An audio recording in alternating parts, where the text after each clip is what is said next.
हा सूर अनाहत कोठून आला येथे, हा जिथे तरंगे तेथे गाणे आहे. हा अखंड अविरत अथक वाहता आहे. हा सूर जणू शब्दांचे हृदगत आहे. सुधीर मोघेंच्या या ओळी तंतोतंत जगल्या आहेत ज्योत्स्नाताई भोळे.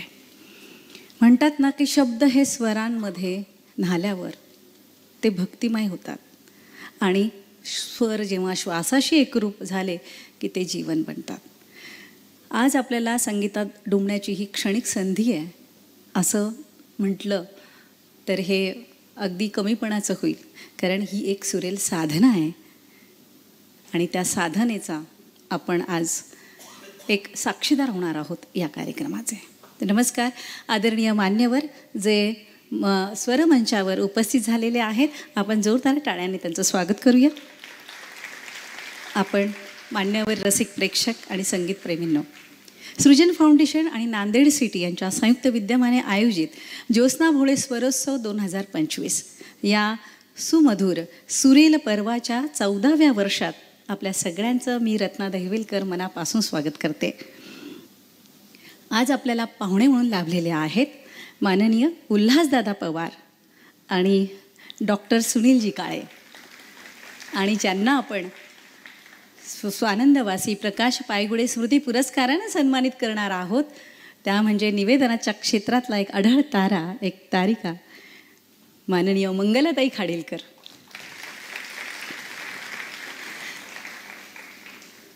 ज्योत्स्ना भोळे स्वरोत्सव आहे हा, त्यामुळे थोडंसं ज्योत्स्ना भोळे यांच्याविषयी सांगते. सगळेजण आम्ही जाणतोच, पण तरीसुद्धा कुणीही यातले पुढच्या पिढीतले असतील, नवीन असतील, ज्यांना माहिती नाही आहेत ज्योत्स्ना भोळे, त्यांच्यापर्यंत त्या पोहोचाव्यात, हाच तर ह्या स्वरोत्सवाचा खऱ्या अर्थानं हा मनातल्या भावना आहेत. म्हणून थोडक्यात मी ज्योत्स्ना भोळे यांच्याविषयी सांगते आणि कार्यक्रमाला सुरुवात करते. स्वरसौंदर्याची ज्योत्स्ना. पहा, संगीत म्हणजे फक्त स्वरांचा प्रवास नाही आहे, तर ती एक आत्मानुभूती आहे. आणि या आत्मस्पर्शात ज्यांनी अखंड आयुष्य झोकून दिलं अशा स्वरसाधिका म्हणजे ज्योत्स्ना भोळे. त्यांचा आवाज म्हणजे रसिकांच्या अंतःकरणाला हलवून टाकणारी एक सोज्वळता. ज्या आवाजात सौंदर्य आहे, शब्दात भाव आहे आणि सुरांमध्ये एक जीवनवेदना आहे, तीच व्यक्ती म्हणजे ज्योत्स्ना केशव भोळे. गोव्यातल्या बांदिवड्या गावातनं सुरू झालेला हा सुरांचा प्रवास मुंबईच्या रंगभूमीवर, आकाशवाणीच्या तरंगांवर आणि तमाम रसिकांच्या मनामनांवर साम्राज्य गाजवणारा ठरला. पूर्वाश्रमीच्या दुर्गा केळकर आणि त्यानंतरची भावपूर्ण रागदारीत निपुण नाट्यसंगीतात रममाण झालेल्या ज्योत्स्नाताई. त्यांच्या या नावामध्ये संपूर्ण एका काळाचं संगीत साठलेलं आहे. त्यांनी बालवयातच संगीताचं शिक्षण घेतलं. बशीर खाँ, इनायत हुसेन खाँ, केशवराव भोळे यासारख्या दिग्गजांकडनं तालीम घेतली आणि फक्त गायिकाच नाही तर एक सशक्त अभिनेत्री म्हणून त्यांनी मराठी रंगभूमीवर आंधळ्यांची शाळा, लपंडाव, संत सखू अशा नाटकांमधनं अजरामर भूमिका साकारल्या. त्यानंतर त्यांचा स्वर आकाशवाणीवरनं घरोघरी पोहोचला. दीप मावळला, पहा गोकुळी रंगल्या, गोपबाला ही गाणी घराघरात गुणगुणली गेली. त्यांच्या लेखनातही तोच रस बरे का, तोच अनुभव आणि तीच सौंदर्यसृष्टी. तुमची आमची ज्योत्स्ना भोळे. स्वरवंदना अंतरीच्या खुणा या पुस्तकातनं त्यांची कला आणि व्यक्तिमत्वाचं आपल्याला दर्शन घडतं. त्यांनी भावगीत, रागदारी, ठुमरी, दादरा, नाट्यपद अशा अनेक संगीत प्रकारात आपली स्वतंत्र छाप उमटवली आणि म्हणूनच बालगंधर्वांनंतर नाट्यसंगीताला पुनरुज्जीवन देणारी स्वर शारदा म्हणजे ज्योत्स्नाताई भोळे. त्यांना आजही सन्मानानं आणि प्रेमानं आठवलं जातं. आज ज्योत्स्नाताईंना स्मरून त्यांचं कार्य पुढच्या पिढीपर्यंत पोहोचावं यासाठी 2009 पासून सुरू झालेला हा स्वरोत्सव आज आपल्या 14व्या वर्षात पदार्पण करतोय. ज्योत्स्ना भोळे यांना नमन आणि या सुरांच्या उत्सवात आपण सगळेजण सहभागी होत आहोत. आर्तता आणि माधुर्य यांचा सुंदर मिलाफ असं त्यांच्या स्वरांचं वर्णन केलं जातं. त्यांचं गायन हे फक्त कला नाही तर ती एक आराधना आहे आणि म्हणूनच आज त्यांच्या स्मृतीला उजाळा देणारा ज्योत्स्ना भोळे स्वरोत्सव 2025 गेली 14 वर्ष म्हणजे हे 14वं वर्ष पुण्यातल्या सृजन फाउंडेशनच्या माध्यमातून आणि नांदेड सिटी यांच्या संयुक्त विद्यमाने रसिकांपर्यंत संगीताची दिव्यता पोहोचवत आहोत. त्यांचं स्मरण करताना खरं तर शब्द थिटे पडतात, पण स्वर बोलतात. आजच्या या स्वरयात्रेला सुरुवात करूया आणि ज्योत्स्नाताईंच्या स्मृतीला मनपूर्वक वंदन करते. अभिवादन करते आणि कार्यक्रमात आपण पुढे जाऊया. स्वरमंचावर विराजमान आपले प्रमुख पाहुणे यांना मी विनंती करते की आपण दीप प्रज्वलन करून कार्यक्रमाचा शुभारंभ करावा. आणि ज्यांच्या नावातच मंगल आहे, तर अशा या मंगलमय पर्वाला आपण सुरुवात करूया. तमसो मा ज्योतिर्गमय. थोडंसं बॅकग्राऊंड म्युझिक जर आपण थोडंसं लावलं तर खूप छान वाटेल. पहा, कुठल्याही मंगल प्रसंगी आपल्याकडे आजही ही आपली भारतीय परंपरा जगात महान का आहे की आपण दिव्याला आपण दीप ज्योती नमोस्तुते म्हणून त्या दिव्याला प्रज्वलित करून आपण कार्यक्रमाचा शुभारंभ करत असतो. इथे भरपूर मोठे मोठे दिवे आहेत, पण तरीही या निरांजनाच्या या समयीच्या वातीचं महत्त्व अनन्यसाधारण आहे. कारण जेव्हा हा पूर्ण अंधार होतो त्यावेळेस ती मिणमिणती वात आपल्याला प्रकाशाचा मार्ग दाखवते. आणि ज्यांच्या नावातच प्रकाश आहे असे स्वानंदवासी प्रकाश पायगुडेंनी या महोत्सवाला सुरुवात केली आहे. त्याबद्दल खरंच आपण सगळेजण पुढची पिढी ऋणी राहणार आहोत. आणि त्याच्यानंतर ही धुरा, हे शिवधनुष्य लीलया पेलतोय पुढच्या पिढीतला आदिश प्रकाश पायगुडे. त्याच्यासाठी एकदा जोरदार टाळ्या व्हायला पाहिजे. आणि शौनकजी तर सोबत आहेतच, वंदनाताई आहेत, ज्या ज्योत्स्नाताई भोळेंच्या सुकन्या आहेत, गायिका आहेत. मान्यवरांचे आभार. आपण एकदा जोरदार टाळ्यांनी या कार्यक्रमाचं दीपप्रज्वलनानं उद्घाटन झालं आहे याविषयी अनुमोदन देऊया. पहा, मंगलाताई पुण्याला आलेले आहेत मुंबईहून, बरं का. त्यांना असं कुठेही वाटायला नको की आपण आपल्या टाळ्यांमध्ये कुठेतरी कंजूशी करतोय. बरोबर ना?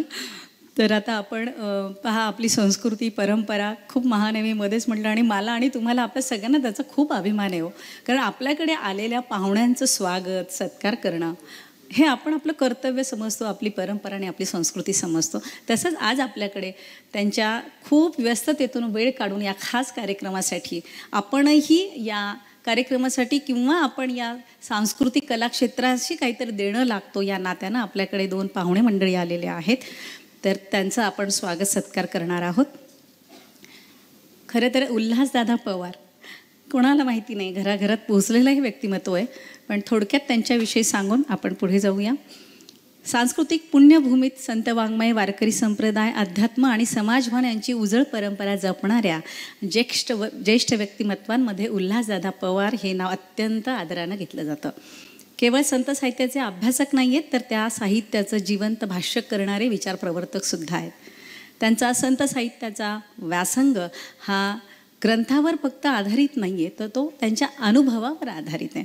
वारकरी संप्रदायातलं तत्त्वज्ञान, जीवनमूल्य आणि समरसतेचा त्यांनी त्यांच्या कृतीतनं प्रसार केलेला आहे. कला, अध्यात्म आणि सामाजिक भान यांचा संगम साधणाऱ्या उल्हासदादांनी राजकारणाला सुद्धा सेवेची दिशा दिली आणि त्यांच्यासाठी राजकारण हे समाजकारणाची एक सशक्त वाट होती. त्यांच्या बोलण्यात शांत, आर्जव, त्यांच्या विचारात प्रगल्भता आणि त्यांच्या उपस्थितीत आहे मूल्यांची ठाम पण सौम्य उधळण. आज आपण अशा व्यक्तिमत्वाच्या सान्निध्यात आहोत आणि ते आज आपल्यामध्ये उपस्थित आहेत. त्यांनी आपल्या प्रमुख पाहुणे म्हणून येण्याचं स्वीकारलं, त्याबद्दल त्यांच्या सृजन फाउंडेशनच्या वतीनं मनापूर्वक आभार मानते. आणि आपण जोरदार टाळ्यांनी त्यांचं स्वागत करूया. आणि आपले दुसरे अतिथी आहेत माननीय डॉक्टर सुनीलजी काळे, वैज्ञानिक अध्यात्माचे प्रवर्तक, विचारवंत आणि प्रेरणादाता. डॉक्टर सुनील काळे हे व्यवसायाने वैद्यक अधिकारी होते आणि जीवनाचा खरा अर्थ शोधताना त्यांनी वैद्यकीय उपचारापलीकडे जाऊन वैज्ञानिक अध्यात्म या संकल्पनेचा प्रसार सुरू केला. आणि त्यांनी स्थापन केलेल्या स्वयंप्रकाशी चॅरिटेबल ट्रस्ट चे ते संस्थापक आहेत. त्यामार्फत त्यांनी गरजू मुलांसाठी आरोग्य तपासणी, पौष्टिक आहार, अन्न, वस्त्रदान यासारख्या अनेक उपक्रमांचं आयोजन केलं आहे. आतापर्यंत 1500हून अधिक भक्तिगीतं रचली आहेत. मुंबई, पुणे, नाशिक, कोल्हापूर, सातारा, लातूर आदी शहरांमध्ये नियमित त्यांचे प्रवचनं होतात. बरेच जणांनी ते अटेंड पण केले असतील. सोप्या भाषेत वास्तवाशी जोडलेली उदाहरणं. बऱ्याच जणांना आपल्याकडे अध्यात्म हे काहीतरी वेगळं वाटतं, कोणाला बुरसटलेलं वाटतं, पण त्याची सांगड जेव्हा सायन्स काय, त्याच्या मागचा वैज्ञानिक दृष्टिकोन हे सांगितलं की पटतं. जे थोडे बुद्धिवादी जी मंडळी आहेत त्यांना तसं जास्त पटतं. तर त्याची सांगड ते घालून देतात, म्हणून वैज्ञानिक अध्यात्म त्याला आपण म्हटलेलं आहे. प्रेमळ व्यक्तिमत्व आहे आणि त्यांचं प्रत्येक भाषण हे श्रोत्यांच्या मनावर एक अमिट ठसा उमटवतं. भीती, राग, दुःख, असंतोष यापासून मुक्ती आणि प्रेम, क्षमा, प्रार्थना, समाधानी जीवनशैली याचा प्रभावी संदेश ते आपल्या भाषणातून देतात. त्यांचं कार्य हे फक्त आध्यात्मिक नाही आहे, तर आधुनिक काळासाठी अत्यंत सुसंगत आणि कालातीत आहे. डॉक्टर सुनील काळे यांचे विचार विश्व आणि त्यांच्या उपस्थितीचा सकारात्मक, कारण स्वयंप्रकाशित आहेत. त्यांचा प्रकाश अनेक जणांसाठी एक वरदान ठरतो आहे. त्यांनी आपल्या कार्यक्रमासाठी प्रमुख पाहुणेपद म्हणून स्वीकारले, त्याबद्दल त्यांचे आपण मनापासून आभार मानूया आणि धन्यवाद देत त्यांचं आपण जोरदार टाळ्यांनी स्वागत करूया. तर मी सृजन फाउंडेशनचे शौनक अभिषेकी सरांना विनंती करते की आपण उल्हासदादा पवार यांचं स्वागत सत्कार करावा.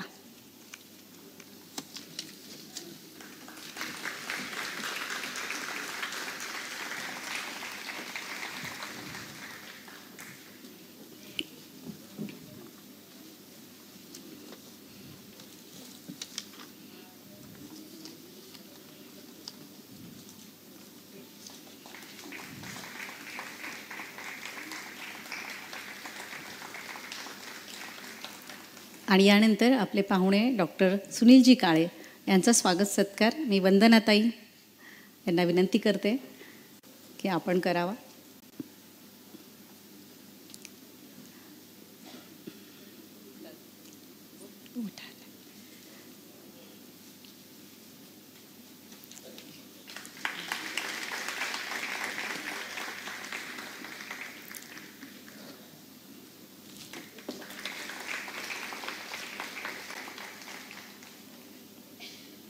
मान्यवरांचे आभार. आपण आपल्या स्थानावर विराजमान व्हावं. आणि यानंतर कार्यक्रम जेव्हा असे स्वरोत्सव किंवा अशा प्रकारच्या कार्यक्रमांचं आयोजन होतं त्यावेळेस जो आयोजन करता असतो त्याच्यामागे त्याच्या काही भावना असतात, त्या जोडलेल्या असतात आणि त्यातून अशा काही कार्यक्रमांची निर्मिती होत असते.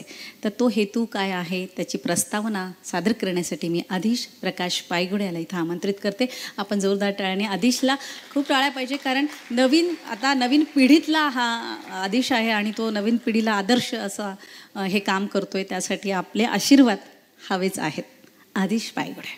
सर्वप्रथम सृजन फाउंडेशन व नांदेड सिटी पुणे यांच्या वतीनं आयोजित ज्योत्स्ना भोळे स्वरोत्सव 2025 14वा ज्योत्स्ना भोळे स्वरोत्सव यामध्ये मी आपल्या सर्वांचं मनपूर्वक स्वागत करतो.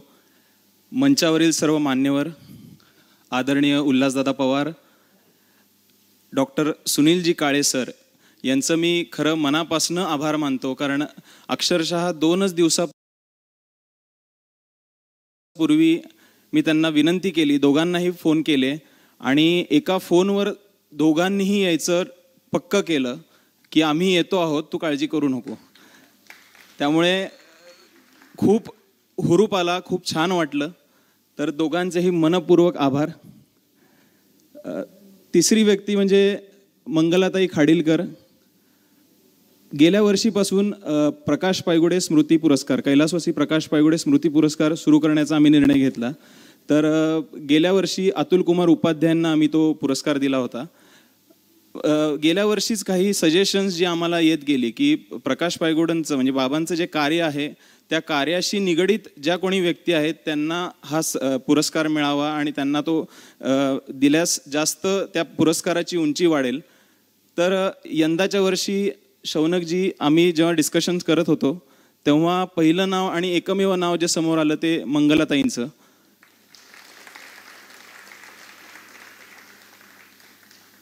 त्यांच्याविषयी मी फार सांगावं असं नाही, कारण आपल्या सर्वांनाच त्या परिचित आहेत. आणि मंगलाताईंनाही मी मनपूर्वक धन्यवाद देतो की आपण हा पुरस्कार स्वीकारताय, हे आमच्यासाठी खूप गौरवपूर्ण आहे. धन्यवाद. ज्योत्स्ना भोळे या व्यक्तिमत्वाविषयी, विदुषी ज्योत्स्ना भोळे या व्यक्तिमत्वाविषयी आपण सर्वजण जाणतोच. बालगंधर्वांच्या नंतर जेव्हा संगीत रंगभूमी लयास जाते की काय असं वाटत असताना त्यांनी स्वतःच्या खांद्यावर ही संगीत रंगभूमीची धुरा जी पेलली, त्या दरम्यान अनेक त्यांनी नाट्यपद रचली, अनेक नाटकांमध्ये त्यांनी वेगवेगळे प्रयोग केले.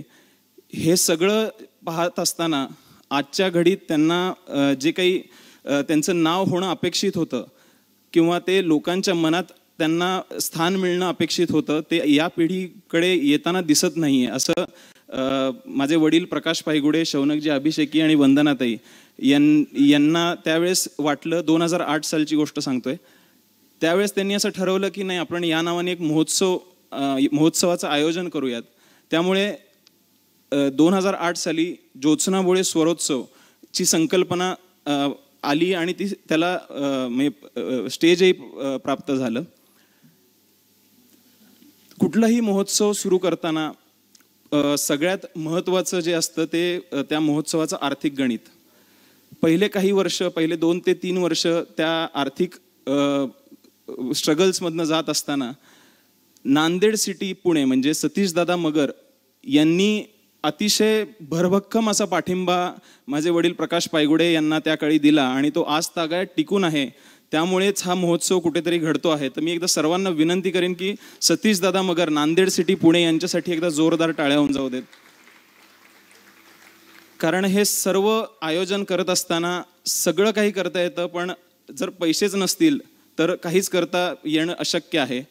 तर त्यामुळे हे सर्व जे स्पॉन्सरर्स आहेत नांदेड सिटी सहित बाकीचे जे आहेत, यंदा ठाकूरजी नावाचे नवीन ब्रँड आपल्यासोबत जोडले गेलेले आहेत. त्याचे विनीत परदेशी इथे उपस्थित आहेत. तर या सगळ्यांचे मी मनापासून आभार मानतो की आपण सर्वजण आहात म्हणून हा कुठेतरी महोत्सव होऊ शकतोय आणि आपल्या प्रेमामुळे हे सगळं चालू आहे. तसंच मी सर्व रसिकांचे पण मनापासून आभार मानतो, कारण तुम्ही आहात म्हणून हा महोत्सव होऊ शकतोय आणि होतोय. त्यामुळे असंच प्रेम दरवर्षी या महोत्सवावर करत राहा आणि असेच आमच्या पाठीशी उभे राहा. धन्यवाद. आज अनेक मान्यवर इथं उपस्थित आहेत. मी प्रत्येकाचं आता नाव घेत बसत नाही, पण सगळ्यांचे मनपूर्वक आभार. धन्यवाद. धन्यवाद आदिश. हे मात्र खरं आहे की बाबांनी म्हणजे स्वर्गीय प्रकाश पायगुडे यांनी इतकी माणसं जोडली आहेत, त्यातले बरेच जण इथं उपस्थित आहेत. तर सगळ्यांची नावं घेणं म्हणून शक्य नाही. तर तुम्ही सगळेच जण आदिशच्या सोबत आहात, सृजन फाउंडेशनच्या सोबत आहात. त्यामुळे दरवर्षी हा स्वरोत्सव इथे संपन्न होणार आहे. आता आपण वळतो आहोत आजच्या कार्यक्रमाच्या खास कार्यक्रमाकडे. तो म्हणजे स्वर्गीय प्रकाश पायगुडे स्मृती पुरस्कार. आणि तो प्रदान होतोय आपल्या सगळ्यांच्या आवडत्या लाडक्या मंगलाताई खाडीलकर यांना. पण या पुरस्कार सोहळ्यात पुढे जाताना मला वाटतं थोडंसं स्वर्गीय प्रकाश पायगुडेंविषयी मी 2 शब्द बोलते. 2023 साली ते खरं तर या इहलोकीचा प्रवास संपवून पारलौकिक प्रवासाला गेले आणि त्यानंतर ह्या स्वरोत्सवामध्ये स्वर्गीय प्रकाश पायगुडे स्मृती पुरस्काराला सुरुवात झाली आणि दिग्गज मंडळींना त्या क्षेत्रातला दिला जातोय. तर त्याचं हे 2रं वर्ष. तर स्वर्गीय प्रकाश पायगुडे हे पुण्याच्या सांस्कृतिक प्रवाहातलं एक दिशादर्शक दीपस्तंभ होते. आपण ज्याला म्हणतो पुणे हे केवळ विद्येचं नाही तर कलेचंही माहेरघर आहे. पुणे तिथे काय होणे असं म्हटलं जातं ते उगाच नाही. आणि या पुण्यनगरीत अनेक सांस्कृतिक आणि सामाजिक उपक्रमांचे आधारस्तंभ ठरलेले नाव म्हणजे प्रकाशजी पायगुडे. पत्रकारिता, समालोचन, नाट्य, संगीत, सामाजिक कार्य आणि सांस्कृतिक चळवळींमध्ये त्यांनी दिलेलं योगदान म्हणजे पुण्याच्या सांस्कृतिक जडणघडणीचा एक अविभाज्य भाग आहे. त्यांचं व्यक्तिमत्व हे फक्त आयोजकाचं नाही आहे, तर संवेदनशील विचारवंतांचं आणि रसिकतेचा पाया असलेल्या संकल्पकाचं आहे. 2008 साली त्यांनी सुरू केलेला हा ज्योत्स्ना भोळे स्वरोत्सव केवळ एक मैफिल नाही आहे, तर संगीत आणि नाट्य परंपरेला वाहिलेली एक श्रद्धांजली, आदरांजली महोत्सव आहे.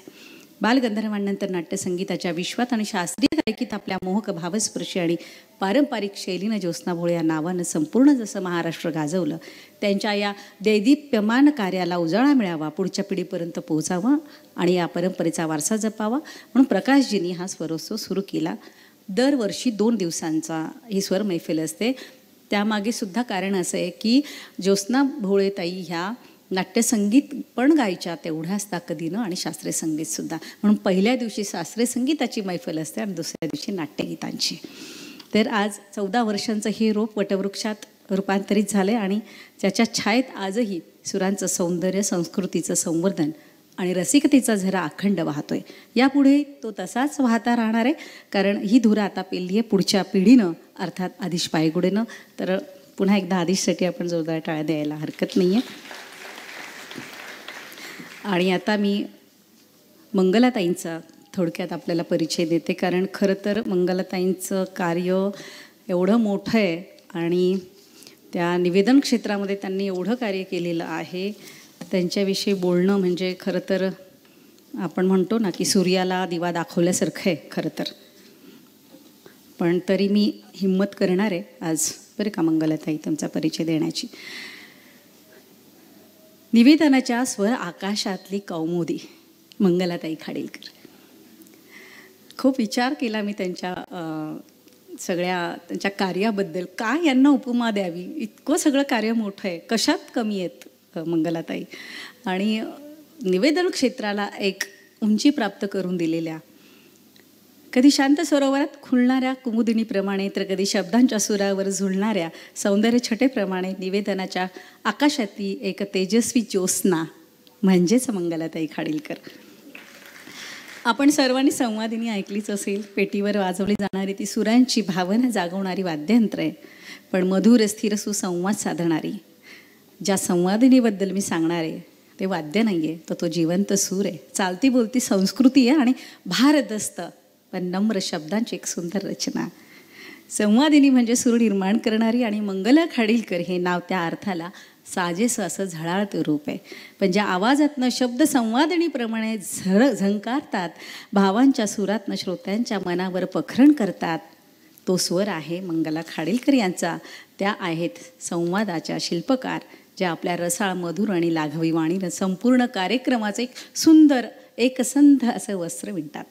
त्या मंचावर उभ्या राहिल्या की शब्द आणि सूर यांचं एक अभिजात संमेलन घडतं. कलाकार, आयोजक आणि श्रोते या तिन्ही अंगांमध्ये सूक्ष्म भावबंध त्या आपल्या निवेदनातनं जोडतात.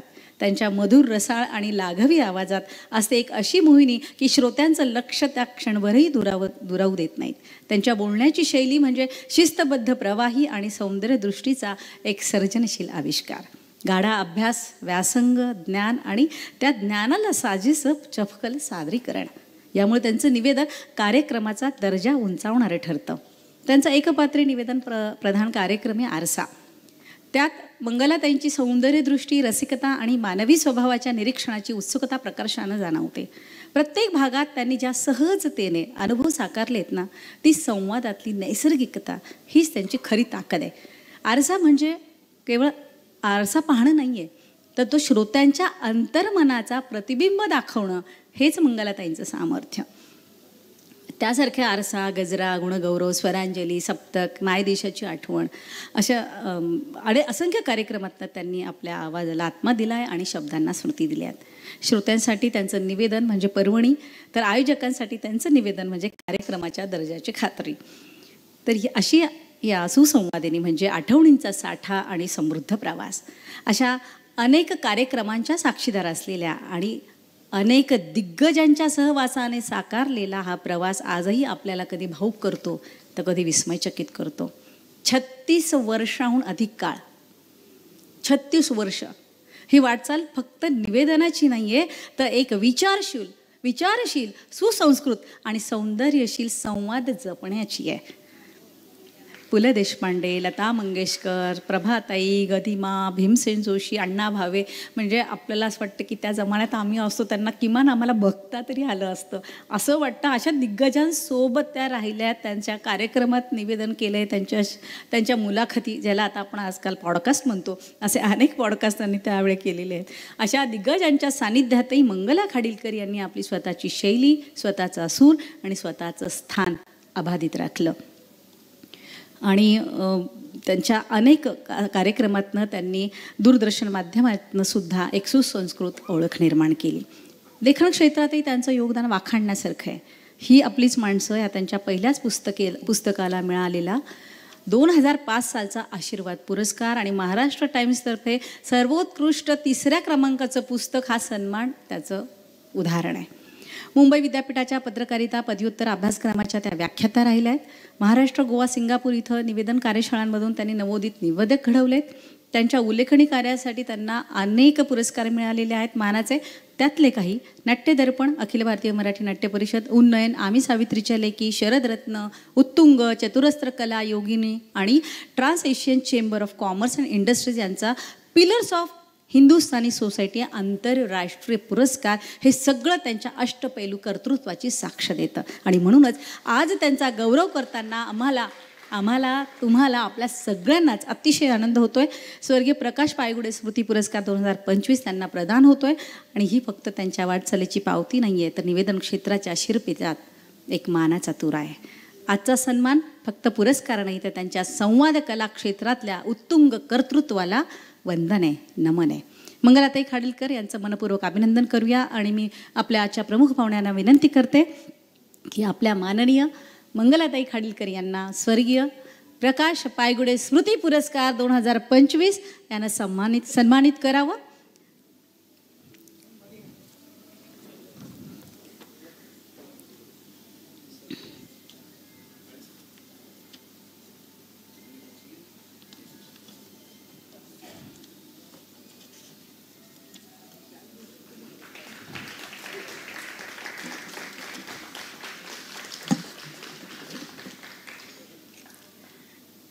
कधी कधी असं असतं ना की तो पुरस्कार तर मोठा असतोच, पण पुरस्कार कोणाला दिला जातोय त्या व्यक्तीमुळं सुद्धा त्या पुरस्काराचा एक दर्जा उंचावत असतो, त्याला मोठा मान सन्मान प्राप्त होत असतो.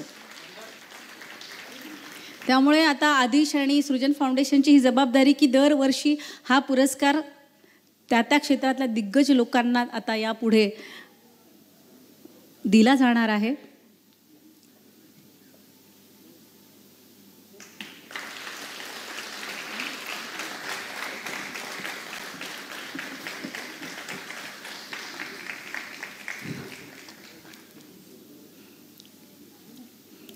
मंगलाताई, आपल्याला स्वर्गीय प्रकाश पायगुडे स्मृती पुरस्कार 2025 मिळाल्याबद्दल आपले मनपूर्वक अभिनंदन. पुढील वाटचालीसाठी खूप खूप शुभेच्छा. तुमच्याकडनं अजून खूप मोठं कार्य या क्षेत्रात घडत राहू दे, लेखन आणि निवेदन क्षेत्रात. आणि शब्दप्रभू मंगलाताईंना मी विनंती करते की आपण या पुरस्काराला उत्तर देताना आपलं मनोगत या ठिकाणी व्यक्त करावं. मंगलाताई खाडीलकर.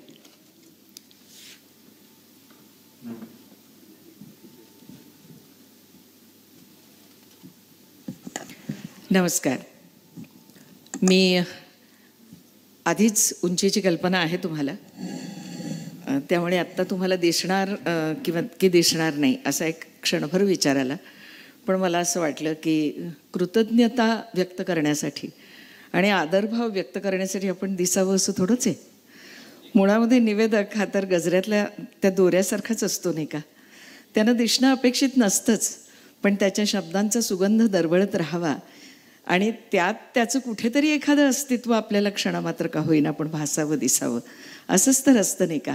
निदान ह्याच हेतूनं मी आत्तापर्यंत कार्यक्रम करत गेले. आणि आजच्या ह्या पुरस्काराचं मोल माझ्यासाठी अतिशय मोठं आहे. त्यामुळे अधीशनं फोन केल्यानंतर एका क्षणात हा पुरस्कार मी स्वीकारते असं मी त्याला सांगितलं. त्यामागे 3 कारणं. एक म्हणजे सृजन फाउंडेशनच्या ज्योत्स्ना फुले स्वरोत्सवामध्ये मी स्वतः 2 ते 3 वेळा कार्यक्रमाचं निवेदन केलेलं आहे. हिऱ्याच्या कुडीसारखं अतिशय शालीन आणि तितकंच लखलखणारं असं ज्योत्स्नाबाईंचं गाणं हा मला असं वाटतं की माझ्या पिढीतल्या शब्दसुरांची उपासना करणाऱ्या प्रत्येकासाठी एक मार्गदर्शक असा सूर होता. त्यामुळे नाट्यदर्पण रजनी जी 2 दिवसांची झाली त्यावेळेला क्षण आला भाग्याचा हे ज्योत्स्नाबाईंच्या आणि वंदनाताईंच्या उपस्थितीमध्ये नाट्यदर्पण रजनीमध्ये मी कार्यक्रम केला. त्यावेळेला पहिल्यांदा त्या सात्विक स्वराचं मला दर्शन घडलं. आणि एखादं माणूस आपल्या अनुभवातून किती समृद्ध होतं त्यावेळेला माझ्या मनात फक्त असा विचार असायचा की आपल्या या क्षेत्रात वाटचाल करत असताना कधीतरी अशी समृद्धता आपल्या वाटेला यावी. आता सांगायला हरकत नाही की 45 वर्षांचा हा प्रवास आहे माझा. पहिली 5 वर्ष आपण देवाला वाहतो तशी मी ती देवाला वाहिलेली आहेत, पण त्याच्यानंतरचा मात्र डोळस प्रवास निवेदन, लेखन आणि पत्रकारिता क्षेत्रातला हा 45 वर्षांचा आहे. आणि त्यात अशी अनेक व्यक्तिमत्व आणि त्यांचा परिसस्पर्श मला घडवत राहिला. असं दुसरं व्यक्तिमत्व ज्यांचा मला इथं उल्लेख करायला पाहिजे की मी शब्दांच्याच साम्राज्यात वावरले, पण पंडित जितेंद्र अभिषेकी यांना माझ्या पिढीनं आणि विशेष मी मनोमन गुरु मानलं. त्यांच्या शब्दांचा उच्चार, त्यांची साधना हे सगळं दीपस्तंभासारखं डोळ्यासमोर ठेवलं आणि त्यांची एक हलणारी, पसंतीनं हलणारी मान, तो एक प्रतिसाद मिळवण्यासाठी त्यांचे शिष्य इथे आशाताई समोर आहेत, जसे लढत राहिले तशी स्वरांच्या त्या सगळ्या प्रांगणामध्ये शब्दांचं अर्घ्य वाहताना मी लढत राहिले, हे शौनकला माहिती आहे. आणि तिसरं, ज्यासाठी हा पुरस्कार मी अत्यंत प्रेमानं आणि अभिमानानं स्वीकारते, ते म्हणजे माझ्या अतिशय जवळ असलेलं असं व्यक्तिमत्व प्रकाश पायगुडे. म्हणजे एखादा कार्यकर्ता, आयोजक जेव्हा रसिक असतो, सुसंस्कृत असतो आणि त्याला क्रीडेपासून सामाजिकतेपर्यंत आणि गायनापासून ते शब्दांचं महत्त्व इथपर्यंत सगळ्याची जाण असते, तेव्हा कशा प्रकारचे कार्यक्रम सादर होऊ शकतात याचं प्रकाश पायगुडेंनी आपल्या स्वतःच्या कृतीतून उदाहरण आपल्या समोर घालून दिलेलं आहे. दगडूशेठ हलवाई ट्रस्टसाठी त्यांनी अतिशय निरलसपणे केलेलं काम हे मी जाणते, कारण मी त्याच्यासाठी काही कार्यक्रम केलेले आहेत. सृजन फाउंडेशनची तर माझा संबंध होताच, पण कार्यक्रमाच्या आयोजनापासून म्हणजे शौनकचा त्यातला सहभाग हा तर मला माहितीच आहे, पण त्यानंतर जर माझा जळगावला कार्यक्रम असेल तर मला छोटा कॉलेजमध्ये जाणारा अधीश आणि प्रकाशजी मला पुणे स्टेशनवर सोडायला आलेले आहेत, कारण रात्री अपरात्री मी गाडी पकडते. एका कार्यकर्त्यानं किती काम करावं, त्याच्यात ते पुन्हा अतिशय उत्तम निवेदक, अतिशय उत्तम मुक्त पत्रकारिता, खेळाडू म्हणून त्यांनी मैदानं गाजवलेली आहेत, पण तेच समालोचक म्हणून त्यांनी खूप मोठं काम केलेलं आहे. अशा व्यक्तीच्या नावानं, ज्याने इतकं प्रदीर्घ कार्य आपल्या मागे उभं केलं, त्याच्या नावानं आपल्याला पुरस्कार मिळतोय, ही खूप महत्त्वाची गोष्ट. आणि एक अतिशय प्रेमाचं असं माणूस इथं आत्ता व्यासपीठावर बसलेलं आहे, ते म्हणजे आमचा शौनक, पंडित शौनक अभिषेकी असं आत्ता शिष्टाचार म्हणून जरी मी म्हणत असले तरी पंडित जितेंद्र अभिषेकींचा स्वतःची वाट शोधत शोधत जाणारा आणि आज रसिक मान्यता पावलेला, देशाविदेशात कार्यक्रम करणारा हा तरुण कलाकार, आणि आज काय म्हणूया, प्रसिद्धी, स्थैर्य, सामाजिक भान आणि सांस्कृतिक स्थान असं सगळं मिळवलेला असा हा कलाकार, हा आमच्या प्रेमातला असा कलाकार आहे. अशी जिथं सगळी माणसं एकत्र भेटतात तिथं आपल्याला जे मिळतं त्याचं समाधान प्रदीर्घ काळ राहतं. आणि म्हणूनच मी अतिशय विनम्रतेनं या पुरस्काराचा स्वीकार करताना फक्त ज्ञानेश्वरांचे शब्द आठवते की तरी अवधान ऐकले दिजे, मग सर्व सुखासी पात्र होईजे, हे प्रतिद्योत्तर माझे उघड ऐका, परी प्रौढीन बोलू होजी, तुम्हा सर्वज्ञांच्या समाजी, देयावे अवधान ही माझी, विनवणी सलगीची.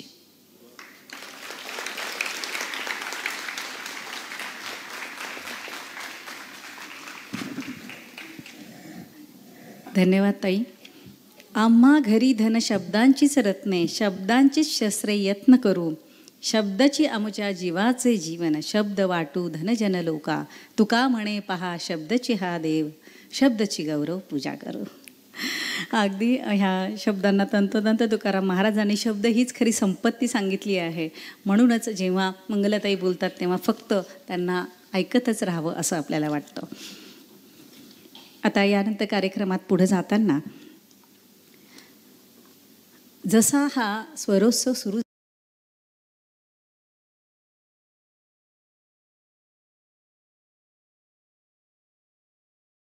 झाला आहे ना 2008 सालापासनं, त्या वर्षापासनं जसं प्रकाशजीने अनेक माणसं जोडलीत, त्यामध्ये त्यांनी जोडली चंद्रप्रकाश फाउंडेशनचे प्रकाशजी धोका.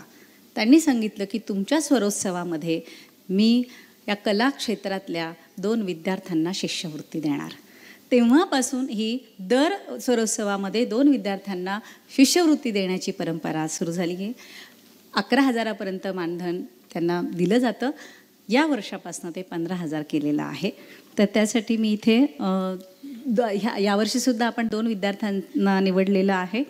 त्यांना मी इथे मंचावर बोलावणार आहे. आपण जोरदार टाळ्यांनी त्यांना आशीर्वाद देणार आहोत आणि पाहुण्यांना विनंती करेन की आपण त्यांना शिष्यवृत्ती प्रदान करावी. त्यासाठी मी मंचावर ॲक्च्युली आपले प्रकाशजी धोका सर आज इथे नाही आहेत, ते येऊ शकलेले नाही आहेत. तर पोपटलालजी शिंगवे यांनाही मी मंचावर आमंत्रित करीन. तर ह्या 2 गुणवंत हे विद्यार्थी आहेत. आकाश नाईक हा हार्मोनियम वादक आहे, अतिशय होतकरू आणि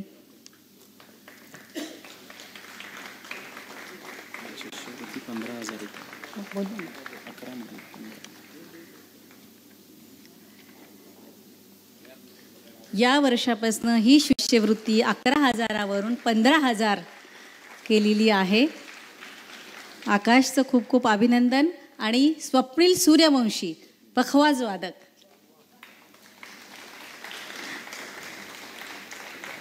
प्रमुख पाहुण्यांच्या हस्ते शिष्यवृत्ती प्रदान करावी अशी मी पाहुण्यांना विनंती करते.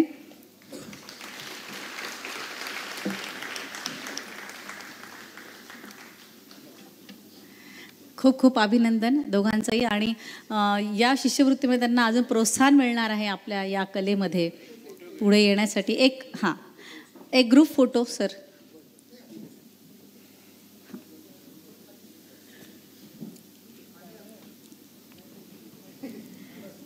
आकाश आणि स्वप्नील यांचं मनापासून अभिनंदन. त्यांची जबाबदारी वाढली आहे की आम्हालाही शिष्यवृत्ती मिळालेली आहे आणि आता आम्हाला ह्या कलेमध्ये खूप पुढे जायचं आहे, पारंगत व्हायचं आहे. आता यानंतर मी आपल्या सगळ्यांशी संवाद साधण्यासाठी, आपण त्यांना ऐकण्यासाठी पण आतुर आहोत, आपले प्रमुख पाहुणे डॉक्टर सुनीलजी काळे यांना विनंती करते की आपण सगळ्यांशी संवाद साधावा.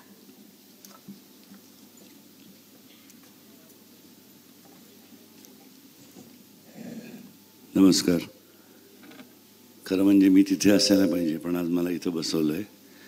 आणि कार्यक्रमाचे काही प्रोटोकॉल्स असतात, तर जेव्हा ह्या ताई इथं उभं राहिल्या ना, तेव्हा ते प्रोटोकॉल मोडून मी असं तिरका बसून बघत होतो. कसं असतं की सूर्यफुलाची खासियत आहे की सूर्य ज्या दिशेला असेल ना तिथे फुल वळतं. तसं ज्यांना बघत केवळ दूरदर्शनवर ती ब्लॅक अँड व्हाईट टी व्हीवरती एक मिडल क्लास मुलगा घरामधनं बघत मोठा झाला, त्या सूर्याला एवढा जवळनं बघायला मिळाली संधी कोण सोडणार आहे ना.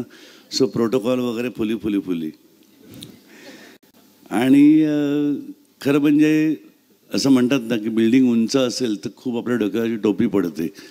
तसं सगळी उत्तुंग हिमालया एवढी कर्तृत्ववान अशी माणसं इथं बसलेली असताना खरं म्हणजे मला खूप खाली बसून त्यांच्याकडे असं वर बघायला आवडेल. सो माझी टोपी कधीच पडलेली आहे. आनंदाची गोष्ट अशी आहे की ज्या काळामध्ये आपण वावरतोय, ज्याला हे संत मंडळी, मी त्यातला नाही बरं का, मी तुमच्यातला आहे.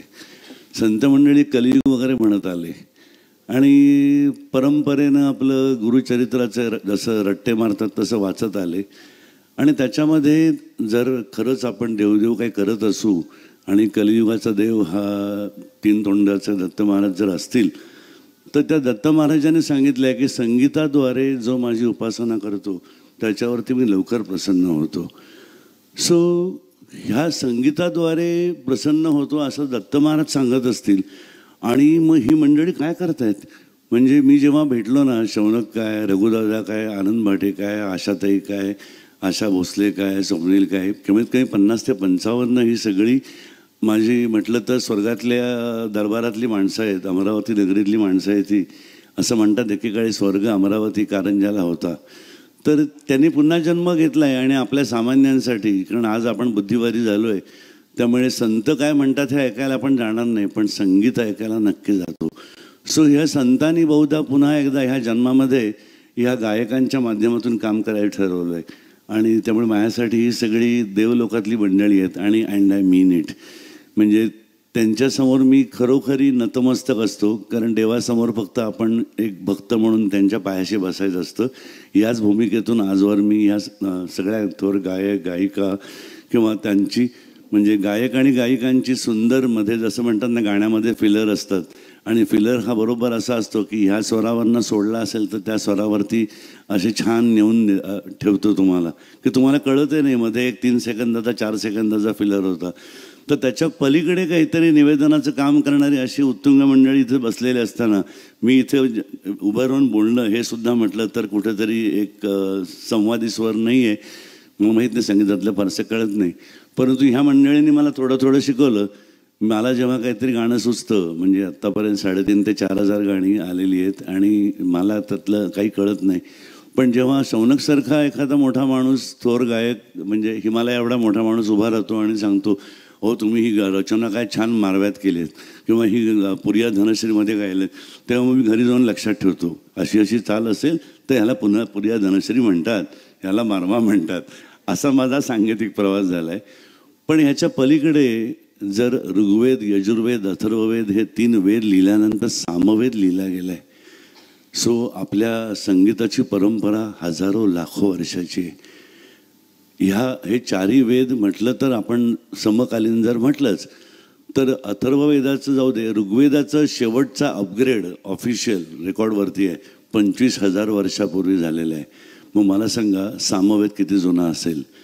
सो सामवेदामधनं ह्या 3 वेदांमध्ये असलेल्या ज्ञानाच्या आजच्या भाषेत डेटा फाईल्स आपल्या सामान्य माणसांच्या हृदयामध्ये उतरवायचं लीलया काम करणारे ही सगळे जादूगार मंडळी आहेत. सो आपलं संतांचं कार्य वेगळ्या पद्धतीने खऱ्या अर्थानंही करतायत. आणि त्याच्या पलीकडे म्हणजे अगदी साध्या भाषेत मी फारसा वेळ घेणार नाही कारण मेन कार्यक्रम महत्त्वाचा आहे, परंतु नुसतं आय लव्ह यू असं म्हणणं, आय लव्ह यू एक लाईन त्याच शब्दाला वेगळा सूर दिल्यानंतर तो हृदयाला स्पर्श करतो. का करतो माहिती आहे? ही मंडळी काय जादू करतात तर गाण्यामध्ये, संगीतामध्ये ज्याला आपण हमिंग म्हणतो ना, हमिंग किंवा विब्रॅटो, त्यातलं जे हमिंग आहे ना,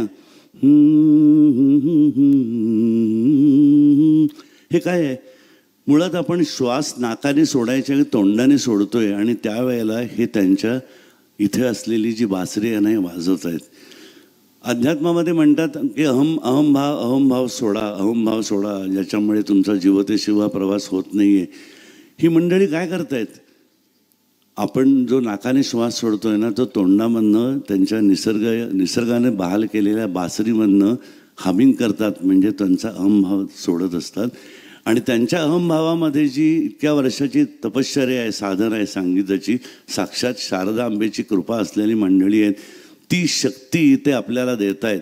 सो ह्यांचं ऋण कधीही फिटणार नाही. आम्ही तुमच्या ऋणात राहायला आम्हाला आनंद वाटतो. धन्यवाद.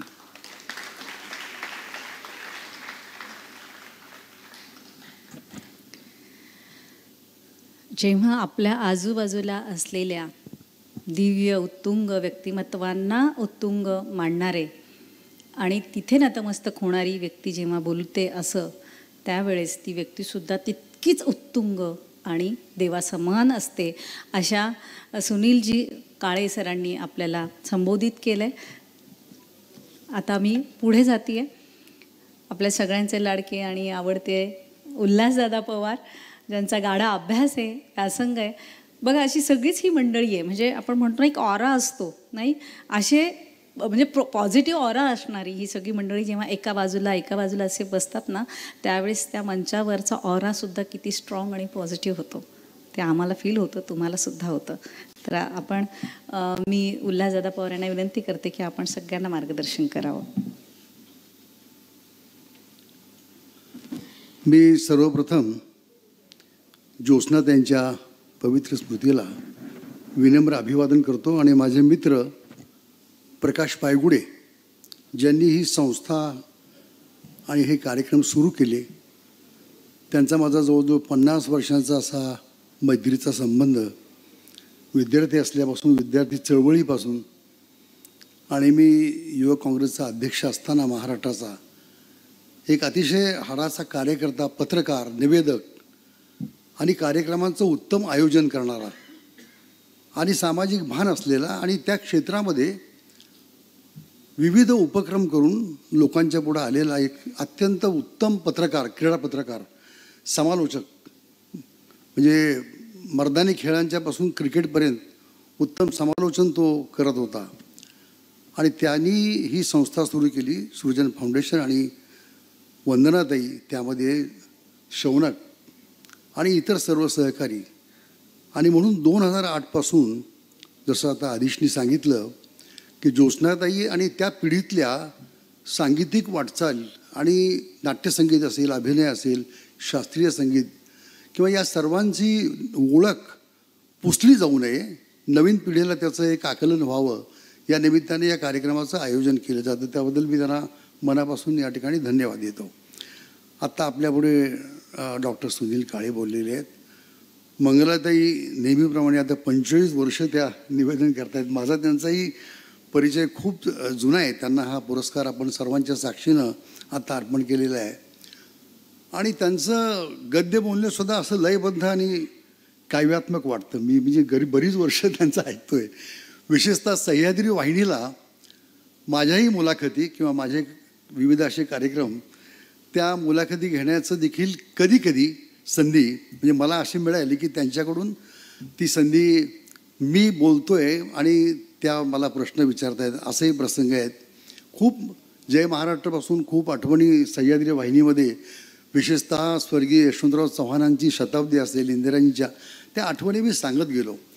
आणि त्यापासून त्यांचा कार्यक्रम किंवा त्यांचं निवेदन, त्यांचं लेखन, त्यांचं साहित्य, त्यांच्या पुस्तकाला जे पुरस्कार मिळाले राज्य सरकारचे वगैरे, विशेषतः मला एक प्रसंग आठवतो की मला वाटतं नाना धर्माधिकारी किंवा पांडुरंग शास्त्री आठवले, नाना धर्माधिकारी त्यांच्याकडे मी जात होतो आशीर्वादाला वगैरे, त्यांचं दर्शन घ्यायला. आणि त्यांचे माझे एक अतिशय चांगलं एक असं वेगळं नातं होतं. या फर्ग्युसन कॉलेजच्या क्रीडांगणावर प्रचंड गर्दी होती, लाखोंची गर्दी होती. आणि त्याचं संपूर्ण सूत्रसंचालन निवेदन मंगलाताई करत होते. आणि व्यासपीठावर नानांनी मला बोलावून 10 मिनटं बोला म्हणाले त्या व्यासपीठावर.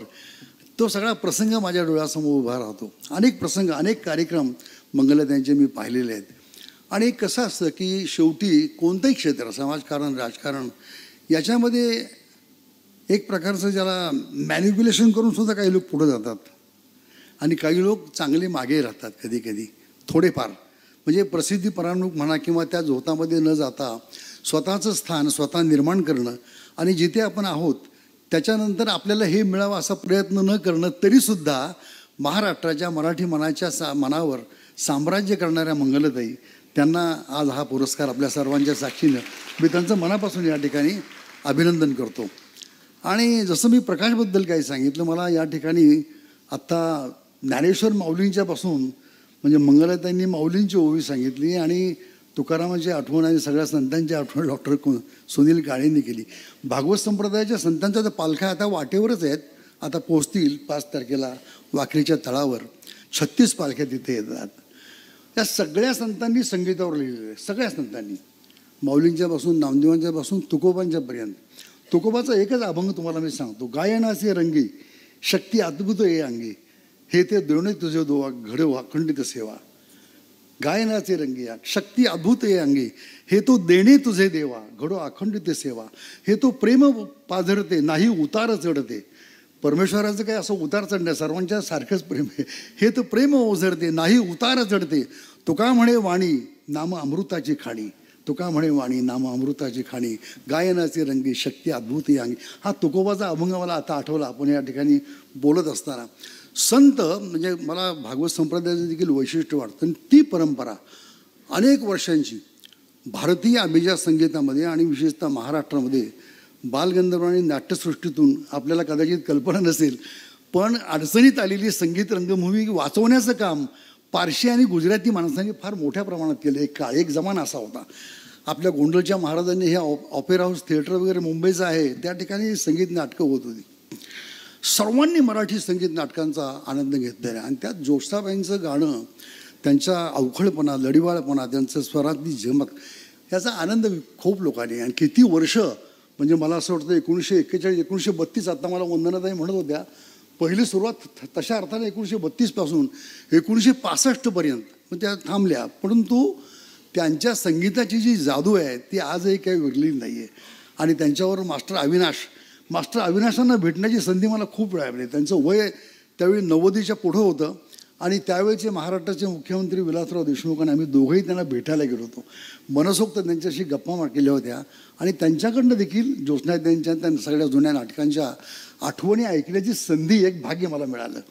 आणि म्हणून या सगळ्या गोष्टी सांगत असताना मी हे आठवण बऱ्याच वेळा सांगितली. वंदनाताईंना माहिती आहे किती रसिकता असते. भारताचे आपले पंतप्रधान नरसिंहराव, ही आठवण मी अनेक वेळा आपल्या समारंभात सांगितलेली आहे. ते जेव्हा इथे फर्ग्युसन कॉलेजला शिकायला होते स्वातंत्र्यपूर्व काळात, त्यांनी सांगितलेली आठवण आहे.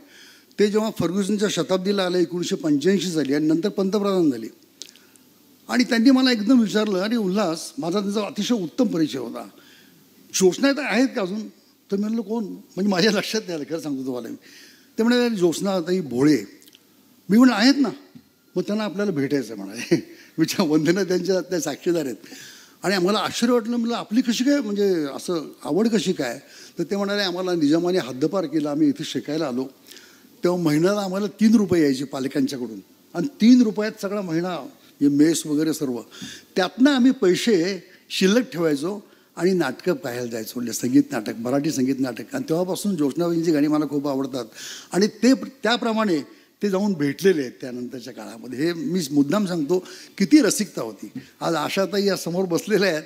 स्वर्गीय शंकरराव चव्हाण मुख्यमंत्री, केंद्रीय संरक्षण मंत्री, गृहमंत्री, त्यांचा वाढदिवस म्हणजे 14 जुलै. त्या प्रत्येक 14 जुलैला मुंबई असो किंवा दिल्ली, आशाताईंचं गाणं ठरलेलं असं शास्त्रीय संगीताचं. त्या समोर या ठिकाणी बसलेले आहेत. तेव्हा राजकीय माणसाबद्दल तुम्ही गैरसमज करू नये, तेही संगीताचे फार हे असतात, हे मला या निमित्ताने सांगायचं आहे. तेव्हा ते आत्ता यापर्यंत आलेलं आहे. आणि म्हणून अशा एका कार्यक्रमात आपण सर्वजण या ठिकाणी रसिक एकत्र आलेले आहेत. आणि तुम्हाला खरं म्हणजे पुढं सांगीतिक हा कार्यक्रम आपल्याला ऐकायचा आहे. आणि माझे मित्र, पुन्हा मी सांगतो की प्रकाश पायगुडे, त्यांचा परिवार आज आधीच या ठिकाणी बसलेला आहे. आणि विशेषतः शौनक पंडित, शौनक अभिषेकी, त्यांच्याही परिवाराचा माझा खूप छान संबंध, खूप चांगला संबंध. अण्णांना अनेक वेळा त्यांच्या पिताजींना मला भेटता आलं. 1992च्या संत ज्ञानेश्वरांच्या ज्ञानेश्वरीची 7वी शताब्दी पैठणला कार्यक्रमात पहिला कार्यक्रम अण्णांचा झाला होता. त्या ठिकाणी गोदावरीच्या काठावर आणि नाथांच्या समाधीच्या सानिध्यामध्ये 1 लाखाच्या लोकांच्या श्रोत्यांच्या उपस्थितीमध्ये त्याचाही मी साक्षीदार आहे. म्हणजे या सगळ्या गोष्टी मला या ठिकाणी आठवल्या. आणि म्हणून आजच्या या व्यासपीठावर या सर्व स्मृतींना उजाळा देत असताना माझे मित्र प्रकाश पायगुडे, पुन्हा मी सांगतो की अत्यंत जीवाभावाचे मित्र. त्या मानाने ते तसे अकाली गेले. खरं म्हणजे ते वय नव्हतं जाण्याचं, पण त्यांनी सुरू केलेली परंपरा आज आदिश आणि त्यांचा परिवार आणि त्यांचे सगळे सहकारी, वंदनाताई पंडित शौनक अभिषेकी आहेत, पोपटराव शेंगवी आहेत आणि इतर सर्व आमचे सहकारी मित्र आहेत, त्यांनी सुरू ठेवलेले आहे. आणि त्यामुळं पहिल्या कार्यक्रमापासून आजपर्यंत माझा सहभाग उपस्थितीचा फक्त आणि बोलण्याचा एवढाच आहे. मी सर्वांचं अभिनंदन करतो आणि या ठिकाणी थांबतो. खूप छान. सगळ्या आपल्या जुन्या आठवणींना उजाळा आज दिला आहे. ठीक आहे, वेळेचं बंधन आहे त्यामुळे सगळं नाही, पण काही का असत नाही, थोड्याफार आठवणींनी जागृत झाल्या त्यांच्या आठवणी, मंगलाताईंच्या पण आणि दादांच्या पण. तर आज पुन्हा एकदा आपण जोरदार टाळ्यांनी मंगलाताईंचं अभिनंदन करूया. त्यांना स्वर्गीय प्रकाश पायगुडे स्मृती पुरस्कार सोहळ्यानं आज आपण सन्मानित केलेलं आहे. तर त्यामध्ये शाल, श्रीफळ, पुष्पगुच्छ, सन्मानचिन्ह आणि रोख रुपये 10,001चा धनादेश असं या पुरस्काराचं स्वरूप होतं. आणि त्याचा स्वीकार मंगलाताईंनी केला, त्याबद्दल त्यांचे मनापासून आभार मानते. पहा, कार्यक्रमाच्या या उद्घाटन सोहळ्याच्या सांगतेला आपण म्हणतो ना की कृतज्ञतेची शब्दरूप जाणीव म्हणजे आभार. तर आज आपल्या या उद्घाटन सोहळ्यासाठी माननीय सुनीलजी काळे सर, उल्हासदादा पवार हे आवर्जून उपस्थित राहिलेत, त्याबद्दल त्यांचे मनापासून आभार मानते. मंगलाताई आवर्जून त्यांनी या पुरस्काराचा स्वीकार केला, इथं आल्यात आणि त्यांना ऐकण्याची आपल्याला संधी मिळाली, त्याबद्दल त्यांचे मनापासून आभार मानते. आपले प्रायोजक म्हणजे नांदेड सिटीचे माननीय सतीशजी मगर, जे गेली 14 वर्ष साथ देत आहेत या सृजन फाउंडेशनसोबत या स्वरोत्सवासाठी, त्यांचे मनापासून आभार. अजून आपल्याला साथ देणारी जी काही मंडळी आहे त्या सगळ्यांचे आभार मानते, कारण कुठलाही कार्यक्रम आपल्या सगळ्यांच्या सहकार्याशिवाय पूर्ण होऊ शकत नाही. त्या सगळ्यांचे ज्यांचे हातभार या कार्यक्रमासाठी लागलेले आहेत, त्या स्वरोत्सवासाठी लागलेले आहेत, त्या सगळ्यांचे मनापासून आभार मानते. आमची टेक्निकल टीमचे आभार मानते. आणि आता आपण कार्यक्रमात पुढे जाऊयात आणि जो स्वरोत्सव आहे त्याला आपण सुरुवात करणार आहोत. मी मान्यवरांचे आभार मानते आणि आपण समोर स्थानापन्न होऊन पुढच्या संपूर्ण कार्यक्रमाचा आनंद घ्यावा. अतिशय गुणी कलावंत आणि मान्यवर दिग्गज यांना इथे आपण आज ऐकणार आहोत.